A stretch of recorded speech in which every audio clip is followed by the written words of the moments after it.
Why does the black man serve the white man? Why does everything the black man do benefit the white man? Why does the black man say freedom is doing what I want to do? And why is it that everything he wants to do enriches the European? Welcome to the desert of the real.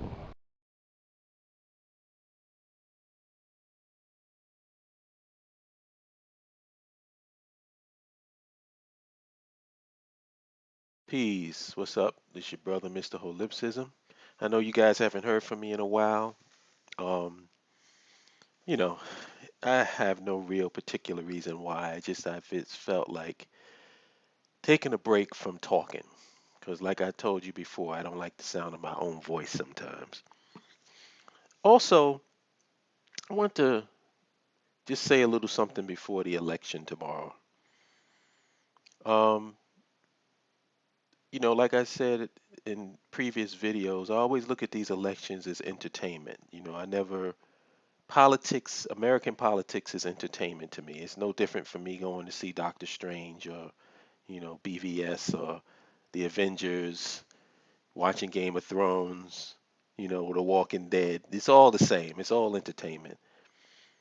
Um, and by being an outsider to the system, in other words, not being a Democrat, not being a Republican, not even being a libertarian or a centrist in this system, it gives me an opportunity to see the hypocrisy on all sides.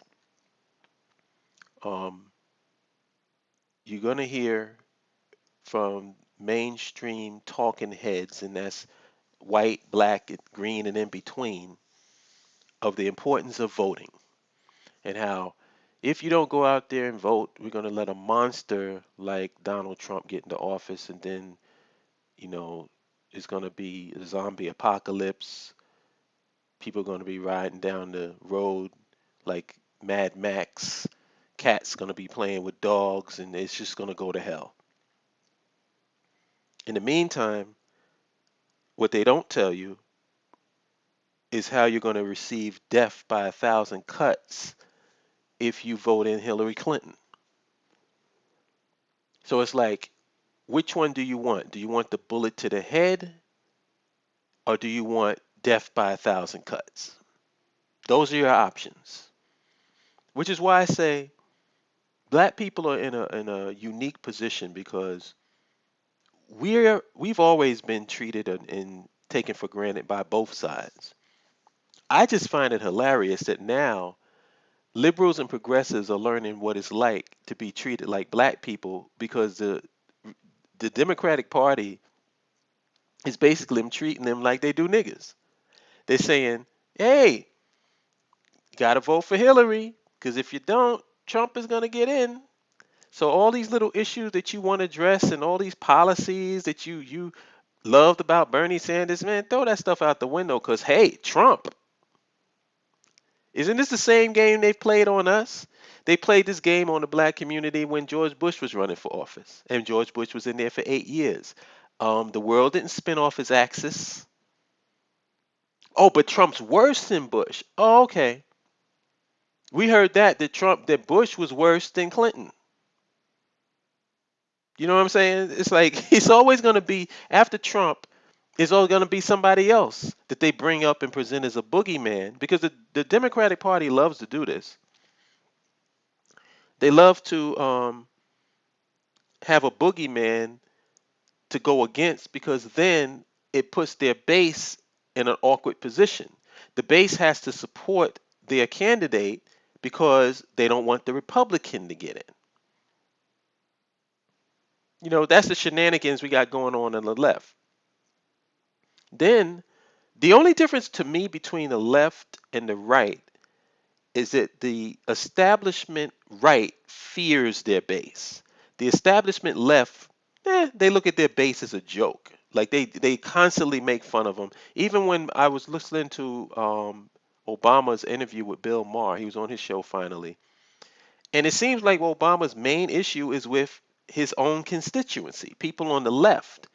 He really bends over backwards and tries to accommodate everyone on the right. And the same thing will happen with Hillary Clinton. So I asked you, oh, no, no, no, no. No, no, no. I can't believe that I forgot to mention this. This I have to mention. I just wanted to say a little something about these black men who vote Republican or who voting Trump and then trying to justify it by saying, well, we hate Hillary Clinton. You know what those black men remind me of? Have y'all ever seen the movie The Mac? You remember China Doll was the hoe. She was a prostitute. And I think the guy's name was Pretty Tony or something like that, or something. I forget his name offhand. I'll check it out. But whoever the pimp was that she was with, and Goldie came, and she went and approached Goldie and said, I choose you. So Pretty Tony, looked at it and said, well, yeah, what the fuck is going on? And then Goldie said, well, Mr. Pretty Tony, you know the rules. Your bitch chose me. So those black men that vote for Trump, they are China Doll, and Trump is Goldie. They're trying to decide which pimp is going to treat them right. I think that is the most. When you are comparable to a bitch or a hoe or a prostitute, that's pretty fucking sad. That's even if you hate Hillary Clinton's guts. That don't mean you gotta love Donald Trump. Actually, it don't mean you gotta love either one of them. Sit this one out, y'all. It doesn't really fucking matter. If Trump gets into office, how can it be any worse than it is under Obama? How many black men have died by the police under Obama?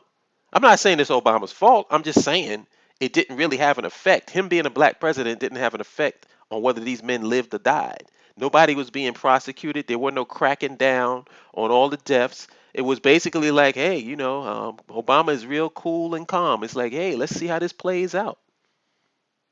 And as far as Obama goes, I never expected Obama to do anything. I never expected him to do anything for black folks. I said this at the time when Barack Obama was running. If you want to, if you don't believe me, you can go back to my videos in 2008, check them out, and you will see I wasn't anti-Obama, but I wasn't pro-Obama. I said that Obama's presidency was just symbolism to black people, and it would be nothing more.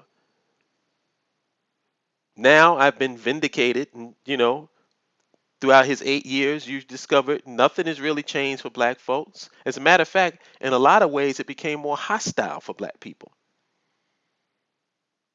But I'm going to judge Obama, and I said this 8 years ago, and I'm going to say it today. There's a man in prison named Mumia Abu Jamal. In his lame duck session, Obama can pardon Mumia Abu Jamal. I don't know if Mumia Abu Jamal is on death row anymore. I'm not quite sure with that. But I do know this, he's in jail. And he needs to be pardoned and he needs to be up out of there. I'm going to judge Barack Obama by what he does with Mumia Abu Jamal. If Mumia Abu Jamal cannot get out of jail with a black man as president, I don't want to hear shit about Barack Obama. I don't want to hear shit about the presidency. I don't want to hear shit about nothing. Because if George W. Bush can pardon John Forte of the fucking Fugees, you mean to tell me that Barack Obama can't pardon Mumia Abu Jamal? So that's really his whole entire presidency. I never gave the guy any slack. I said he ain't really going to be able to do nothing. He's going to toe the line. He's going to be everything but a black man because he has to be. But at the end of this 8 years, when he's in his lame duck session, there is no political price that he has to pay for freeing Mumia Abu Jamal. It's not as if the people that hate him is going to hate him even more. They hate him. He's nothing that he can do to change that. So there's absolutely no political penalty for freeing Mumia Abu Jamal. So if he does not do it, he was a useless Negro. That's the one thing that he could have done as president. The one. If he can't even do that in his lame duck session, I better not hear a fucking word about a Barack Obama. So, overall point of this video, sit this shit out. It doesn't matter. I mean, I can go into all the minutia of the hypocrisy of the Democratic Party and can show you how Hillary, if she does lose, why she lost. But it's a waste of time. All I'm here to do is tell my own people, sit this one out. It doesn't freaking matter. It doesn't freaking matter. It doesn't matter who you vote for. What matters is land, infrastructure, and nationhood. And if you ain't trying to get that started, if you ain't trying to get, and that doesn't matter who president is, because we was planning, the BAIO actually came into formation when Barack Obama was in office. So the president doesn't matter. What matters is, what do you intend to do going into future as a people, as a collective? Are you intending to have a future? Because either way, you fucked. If Hillary gets in, is a death by 1,000 cuts. If Donald Trump gets in, then it's fire to that ass immediately. So it depends on how you want to do it. Anyway, I'll holler at you good people later, and happy voting. Peace.